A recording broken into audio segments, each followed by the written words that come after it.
السلام علیکم ورحمۃ اللہ وبرکاتہ۔ بسم اللہ الرحمن الرحیم، والصلاة والسلام علی رسولہ الکریم وعلی آلہ وصحبہ اجمعین۔ آخری عشرے کی بات کرتے کرتے 17 رمضان کی وجہ سے کچھ بدر کی بات آ گئی تھی، تو میری گزارش یہ ہے کہ میں تو یہاں مختصر ہی عرض کر سکتا ہوں، اس کو آپ تفصیل سے ضرور پڑھیں، سیرت میں بدر کا پورا واقعہ بلکہ پوری سیرت پڑھیں۔ تو آخری عشرہ شروع ہونے والا ہے، اس میں دو چیزیں بڑی اہم ہیں، ایک شب قدر اور ایک اعتکاف۔ شب قدر 5 راتوں میں گھومتی ہے، ایک 27 کی رات ہی شب قدر نہیں۔ ہمارے پورے ملک میں 27 کی رات اس طرح منائی جاتی ہے جیسے یہی شب قدر ہے، حالانکہ اس کو اللہ نے گھما دیا ہے، کبھی یہ 21 میں ہوتی ہے، کبھی 23 میں ہوتی ہے، کبھی 25 میں ہوتی ہے، کبھی 27 میں ہوتی ہے، کبھی یہ 29 میں ہوتی ہے۔ اس کو اللہ تعالیٰ نے ایسے متعین نہیں کیا ہے۔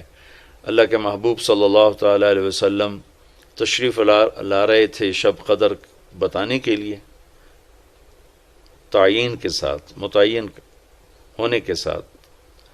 کچھ 2 آدمی آپس میں لڑ رہے تھے، تو آپ نے فرمایا کہ میں آیا تھا تمہیں بتانے شب قدر، لیکن ان کی لڑائی کی وجہ سے اللہ تعالیٰ نے مجھے اس کو بھلا دیا ہے، لہٰذا اب تم اسے 5 راتوں میں تلاش کرو۔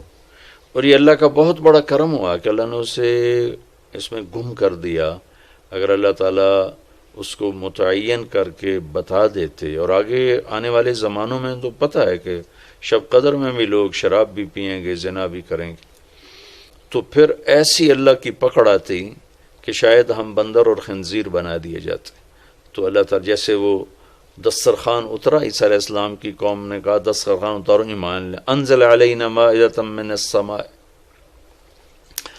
تو عیسیٰ علیہ السلام نے کہا یا اللہ دسترخوان اتار، تو اللہ تعالیٰ نے فرمایا اتار تو دوں گا، لیکن پھر کوئی ایمان نہ لایا تو وہ عذاب دوں گا کہ سب دیکھیں گے۔ تو وہ دسترخوان اتارا، پھر بھی لوگ ایمان نہیں لائے، سوائے چند ایک کے، تو اللہ نے باقیوں کو خنزیر بنا دیا۔ تو شب قدر متعین ہوتی اور لوگ شرابیں پی رہے ہوتے، جوا کھیل رہے ہوتے، ناچ گانا کر رہے ہوتے، تو پتھر برسنے یا بندر خنزیر بننا ممکن ہے، ایسا ممکن ہے۔ تو اللہ تعالیٰ نے اپنے نبی کی طفیل اس کو 5 راتوں میں گھما دیا۔ ایک تو 5 راتیں جاگنے سے 4 راتوں کی عبادت اور مل گئی، اور ایک شب قدر مل گئی، اور دوسرا اللہ کی رحمت ہوئی کہ اس کو چھپا رہنے دیا تاکہ اس کی ناقدری نہ ہو، اور لوگوں کو پتہ بھی نہ ہو، ناقدری نہ ہو۔ آخری عشرہ مغفرت کا ہے، پہلا رحمت، دوسرا مغفرت، اور تیسرا گناہوں سے، جہنم سے آزادی۔ آخری عشرہ جہنم سے آزادی کا ہے۔ نبی پاک صلی اللہ تعالی علیہ وسلم ساری زندگی اعتکاف بیٹھے آخری عشرہ میں۔ بدر کی جنگ 17 کو ہوئی تو واپسی تک رمضان گزر گیا، تو نہیں بیٹھے۔ فتح مکہ رمضان میں ہوا تو یہ 2 سال آپ مدینہ سے باہر تھے، باقی 8 برس آپ مدینہ میں تھے، اعتکاف فرمایا۔ آخری 10 ہجری میں جب 11 ہجری 12 ربیع الاول آپ دنیا سے تشریف لے گئے، 10 ہجری آپ نے 20 دن کا اعتکاف فرمایا، اور جبریل کے ساتھ قرآن کا دور 2 دفعہ فرمایا۔ ایک دفعہ آپ نے رمضان میں کسی وجہ سے اعتکاف اپنا ملتوی فرمایا، کینسل فرمایا، تو وہ شوال میں 10 دن آپ دوبارہ اعتکاف میں بیٹھے۔ اعتکاف کا موضوع آکافہ کہتے ہیں مڑ جانا، پھر جانا، پلٹ جانا۔ تو اعتکاف کا مطلب ہے کہ اس طرح یکسو ہو کے بیٹھنا کہ دل اللہ کی طرف پھر جائے، دل اللہ کی طرف مڑ جائے۔ تو اس لیے 10 دن مسجد کے اندر رہنا اور صرف اللہ سے راز و نیاز اور اللہ کے تعلق بنانے کی کوشش کرنا۔ اللہ کا فضل ہے، ہمارے ملک میں کیا پوری دنیا میں بہت شوق سے اعتکاف میں لوگ بیٹھتے ہیں، جب رمضان گرمیوں میں نہیں تھا تو جانا ہوتا تھا حرمین میں، تو ماشاءاللہ جگہ ہی نہیں ملتی تھی بیٹھنے کی، اتنے اعتکاف کرنے والے لوگ ہوتے تھے۔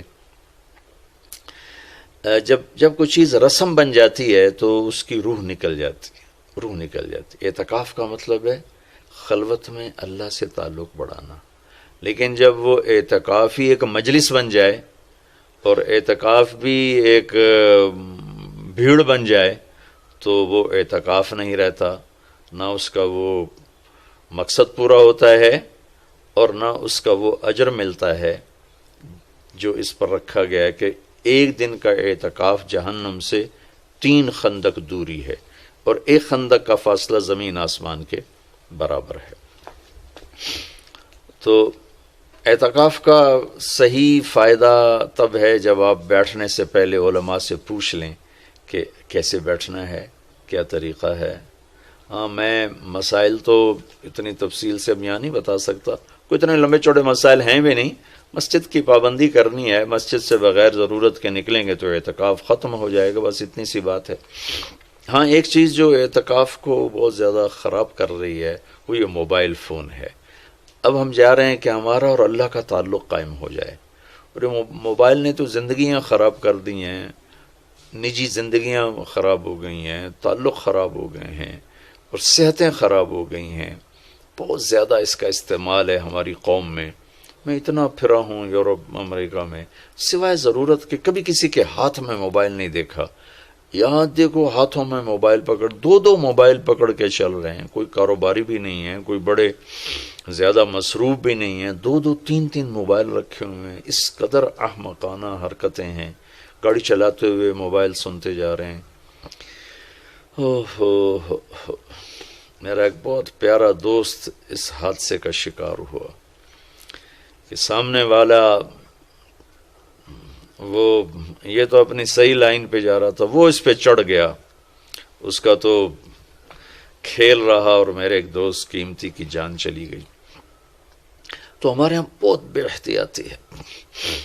تو کم از کم یہ 10 دن آپ مسجد میں جا رہے ہیں، موبائل گھر چھوڑ کے جائیں، لیپ ٹاپ گھر چھوڑ کے جائیں، اور کئی ویڈیو گیم کھیل رہے ہوتے ہیں، بھائی تو اعتکاف نہ بیٹھ، گھر جا کے بیٹھ جا، اور موبائل پہ لگے ہوتے ہیں، لیپ ٹاپ ساتھ لے کے جاتے ہیں، وہاں کاروباری سلسلے چل رہے ہوتے ہیں۔ یہ کام تو آپ سارا سال کرتے ہی رہے ہیں۔ یہ 10 دن اس لیے فارغ کیے جا رہے ہیں کہ میں ہوں اور اللہ ہو، جب تم میرے پاس ہوتے ہو گویا کوئی دوسرا نہیں ہوتا۔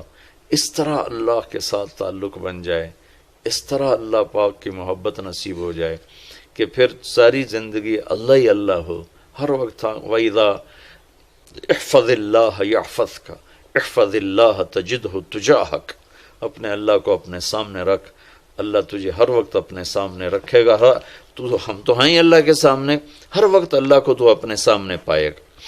تو اعتکاف میں بھیڑ اور رنگ برنگے کھانے اور لمبے چوڑے دسترخوان اور بے حساب افطاری سحری، یہ ساری چیزیں اس کی روحانیت کو ختم کرنے والا۔ میں یہ نہیں کہتا کہ اس کا اجر انشاءاللہ ملے گا، لیکن ایک نوجوان ماشاءاللہ اکثر نوجوان، یہ فیصل مسجد اسلام آباد میں تو سینکڑوں لوگ اکٹھے ماشاءاللہ اعتکاف میں بیٹھے ہوئے ہوتے ہیں۔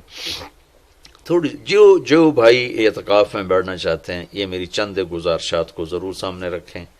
موبائل لے کر نہ جائیں، لیپ ٹاپ لے کر نہ جائیں، وہاں زیادہ فضولیات، بے شک اللہ کے دین کی باتیں کریں بھی صحیح، سنیں بھی صحیح، دعوت دیں، دعوت سنیں، تعلیم میں بیٹھیں، لیکن فضولیات میں نہ لگیں، زیادہ وقت دعا میں لگیں۔ اور اعتکاف والے کے لیے یہ بھی ایک بہت بڑی فضیلت ہے کہ اگر یہ سویا بھی ہو تو اس کی عبادت کا ہی لکھا جاتا ہے، اس کا کھاتا، اس کا سونا بھی عبادت، اس کا کھانا بھی عبادت، اس کا وہاں آرام کرنا بھی عبادت۔ لوگ رات کو جاگیں گے تو ان کا جاگنا لکھا جائے گا، لیکن یہ اعتکاف میں سویا بھی ہے تو اس کا جاگنا لکھا جائے گا۔ اور 5 راتوں میں ایک رات تو شب قدر ہے ہی، تو انشاءاللہ ضرور نصیب ہو جائے گی۔ تو یہ چند ایک تھوڑے احتیاطیں ہیں، اگر اعتکاف میں برت لی جائیں تو ہمیں اللہ کا تعلق نصیب ہو۔ مستورات خواتین جو گھروں میں اعتکاف بیٹھتی ہیں تو وہ ایک کمرہ ہوتا ہے، ایک کمرے کو متعین کر لیا جاتا ہے، اسی میں وہ رہتی ہیں، اس سے باہر نہیں نکلتی۔ اسی میں انہوں نے دن گزارنا ہوتا ہے، وہ 10 دن گزاریں، 3 دن گزاریں، جتنے دن کی بھی نیت کریں۔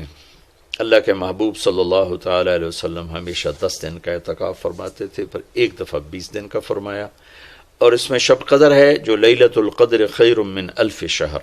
ایک دفعہ آپ تشریف فرما تھے اور آپ نے بنو اسرائیل کے 4 انبیاء کا ذکر کیا جنہوں نے 80 سال اللہ کے راستے میں جہاد کیا۔ تو صحابہ نے کہا بڑے غم سے، یا رسول اللہ ہماری تو عمریں ہی 80 سال نہیں ہوتی۔ تو اللہ نے اسی وقت یہ آیت اتاری، لیلۃ القدر خیر من 1000 شہر انا انزلناہ فی لیلۃ القدر وما ادراک ما لیلۃ القدر لیلۃ القدر خیر من 1000 شہر، کہ میرے محبوب ہم آپ کی امت کو ایک رات دیتے ہیں جو 80 سال سے زیادہ بہتر ہے، 1000 مہینوں سے زیادہ بہتر ہے۔ تو 1000 مہینے تو 80 سال سے بھی زیادہ بن جاتے ہیں۔ تو کوئی خاتون، کوئی مرد، کوئی عورت، کوئی بچہ بچی، بوڑھا جوان، ایک رات، وہ 5 راتیں۔ آج کل تو ہمارے بچے سوتے ہی نہیں ہیں، ایسے وہ کمپیوٹر الٹے چل گئے ہیں کہ راتوں کو جاگتے ہیں، دن میں سوتے ہیں۔ تو یہ 21، 23، 25، 27، 29 5 راتیں اگر جاگ لیا جائے، کچھ قرآن پڑھ لیں، کوئی تلاوت کر لیں، کوئی ذکر کر لیں، کوئی نماز پڑھ لیں، کوئی دعا مانگ لیں۔ اعتکاف میں دعاؤں کا اہتمام کیا جائے، اپنے لیے مانگیں، اپنے گھر کے لیے مانگیں، اپنے شہر کے لیے مانگیں، اپنے صوبے کے لیے، اپنے ملک کے لیے، پوری امت کے لیے، پوری دنیا کے انسانوں کے لیے۔ ساری دنیا کے انسان، 700 کروڑ انسان ہمارے انسانی بھائی ہیں۔ ہمیں ان کے کفر سے نفرت ہے، ان کی ذات سے نہیں۔ ہمیں ان کے جرم سے نفرت ہے، ان کی ذات سے نہیں۔ ہمیں مشرک کے شرک سے نفرت ہے، اس کی ذات سے نہیں۔ ہمیں شرابی کی شراب سے نفرت ہے، اس کی ذات سے نہیں۔ ہمیں ظالم کے ظلم سے نفرت ہے، اس کی ذات سے نہیں۔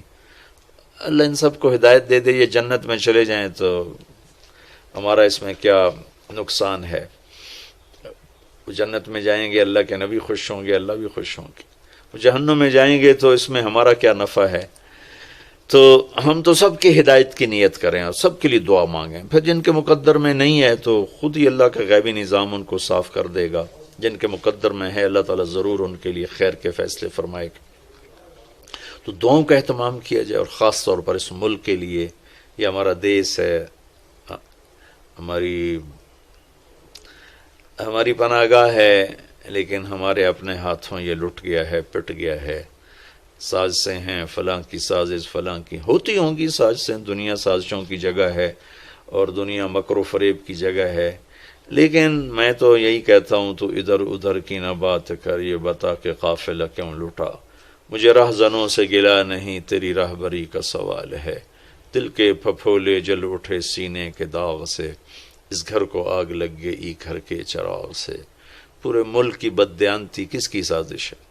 پورے ملک میں جھوٹ، یہ کس کی سازش ہے؟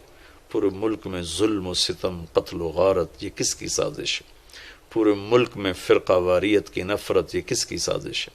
پورے ملک میں زنا کے اڈے، یہ کس کی سازش ہے؟ پورے ملک میں جوئے شراب کے اڈے، یہ کس کی سازش ہے؟ دفتروں میں رشوت، بدعنوانیاں، یہ کس کی سازش ہے؟ زمینوں پہ قبضے، یہ کس کی سازش ہے؟ عدالت کا بک جانا، وکیلوں کا بک جانا، یہ کس کی سازش ہے؟ سیاستدانوں کا بک جانا، یہ کس کی سازش ہے؟ تمام طبقہ علماء کا بک جانا، تاجروں کا بک جانا، ذمہ داروں کا بک جانا، کس کی سازش ہے؟ ہے اپنے ہی لگائے ہوئے زخم ہے۔ اس ملک کے لیے ضرور دعا کریں۔ اللہ کے نبی بھی مکے کے لیے دعا فرمائی، مدینہ کے لیے دعا فرمائی، انصار کے لیے دعا فرمائی، اپنے خاندان قبیلے کے لیے دعا فرمائی، اولاد کے لیے دعا فرمائی۔ تو دعاؤں کا اہتمام فرمائیں۔ بہت بڑی عبادت ہے دعا، بہت بڑی عبادت ہے دعا۔ اور دعا کا طریقہ یہ نہیں ربنا آتنا فی الدنیا، دعا کا طریقہ یہ ہے کہ پہلے اللہ کی تعریف کریں، پھر اللہ کے نبی پر درود و سلام پیش کریں، پھر اللہ سے باتیں کریں، بات کریں۔ یا اللہ تجھے تو پتہ ہے میرے ساتھ یہ ہوا، میرے ساتھ یہ ہوا، میرے دیس کے ساتھ یہ ہوا، میرے صوبے کے ساتھ یہ ہوا، ہمارا ساتھ ہمیں یہ مصیبت پیش آئی، یہ مشکل پیش آئی، اور تیرے سوا کوئی کرنے والا نہیں۔ اللہ سے باتیں کرو، منت کرو، خوشامد کرو۔ یہ دعا کا وہ طریقہ ہے جو میرے اللہ کو پسند ہے۔ ہم شروع ہو جاتے ہیں ربنا آتنا فی الدنیا، کچھ رٹی رٹائی باتیں ہیں۔ ایک بات یاد رکھیں، دعا الفاظ کا نام نہیں، دعا کیفیت کا نام۔ دعا الفاظ کا نام نہیں، دعا کیفیت کا نام۔ ہمارے ماحول ہے، جی میرے لیے یہیں دعا کر دیں، میرے لیے ہاتھ اٹھا دیں، میرے لیے ہاتھ اٹھا دیں۔ ہاتھ اٹھوائے نہیں جاتے، وہ دعا کروائی نہیں جاتی، دعا لی جاتی، وہ اندر کی کیفیت کا نام دعا ہے۔ پھر وہ پشتو میں ہو، پنجابی میں ہو، سندھی میں ہو، سرائکی میں ہو، بلوچی میں ہو، بروہی میں ہو، بلتستانی میں ہو، گلگتی میں ہو، کسی بھی زبان میں ہو، اگر وہ کیفیت ہے تو عرش کو چیر کے پار نکل جائے گی۔ رٹائے الفاظ ہیں تو یہاں سے اوپر نہیں جائے گی۔